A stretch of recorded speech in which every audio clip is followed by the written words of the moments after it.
Continue now with our lead story. Donald Trump returning to the factor. As you may remember, a man in New Hampshire asked Mr. Trump some questions about Muslims, which he did not answer directly. That caused the media to go nuts. In a country that is very armed, that somebody that will be carrying a weapon will go to a mosque tomorrow or after tomorrow and will start shooting people. And then these people will have blood on their hands, all of them. Carson, 2 points here. And Ted Cruz. Rejoining us now from New York City, Donald Trump. What do you say to that? If somebody shoots up a mosque, you're responsible. Well, I think it's terrible what's going on. I can tell you in New York City, they used to go in and check and do a lot of different things, and now they're not doing any checking. And I think, frankly, the question that was asked of me in New Hampshire, which was a packed house and a lot of enthusiasm, I just didn't want to respond to the question. It's the first time I've ever been sort of made controversial by not responding to a question. But they wanted me to defend President Obama, and he can defend himself. I don't have to defend Obama. Okay. But, I mean, look, the media is not going to give you a fair shake, and they're just not. But that brings us to me and you. All right? You're on record as saying that I've been fair to you, and I believe I have. So let me ask you a couple of questions. And if they're unfair, you tell me if they're unfair. All right. Am I fair to say that in order for you to win the Republican nomination, that you're going to have to change your style and be a bit kinder and more mature? Is that a fair question? Well, I think it's fair. I think the word mature is not appropriate, but I think it's certainly fair. I think that, as you know, I'm leading every poll, and most polls I'm leading very big.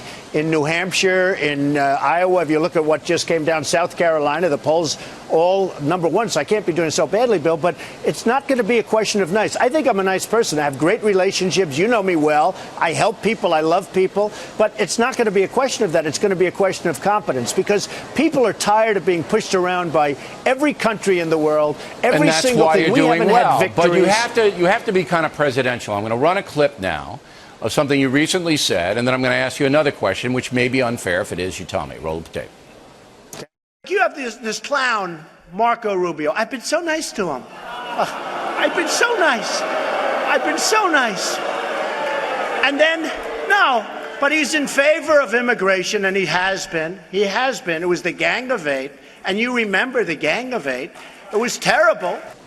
All right. Now, would I be unfair to say to you, which I would if we were at a Yankee game, hey, calling Senator Rubio a clown was not presidential?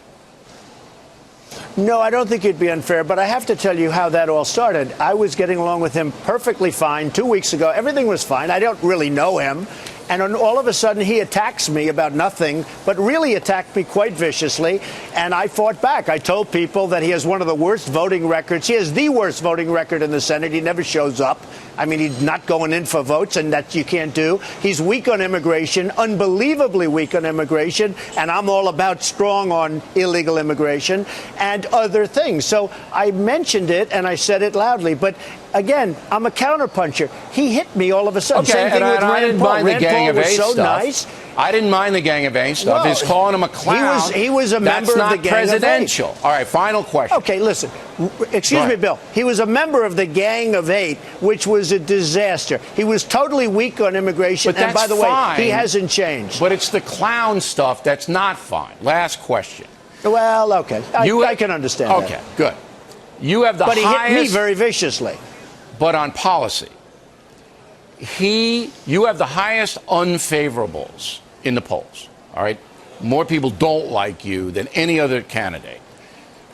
Is it fair to ask you why you think that is? Well, I also have the highest positives in the poll. Yeah, that's why I'm leading Howard every Cosell. poll. Remember so Howard? It's a combination. Yeah, he was like Howard Cosell. I guess, I think you can see this. I've done very well over the last number of months in terms of getting the unfavorables much better. If you look at New Hampshire, I'm doing great with respect to favorable, unfavorable, very positive.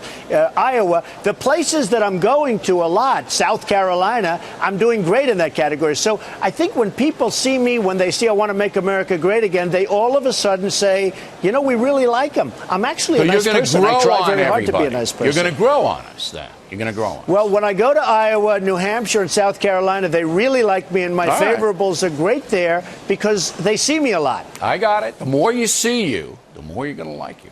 Now, fair interview? Well, for whatever reason. Fair? Everything fair? Are we good? You were very fair. You're always fair. Oh, yeah. All right. Almost. And we're almost, I know. Okay, and we appreciate you coming on, and we hope you'll do many more with us because you're a fascinating guy.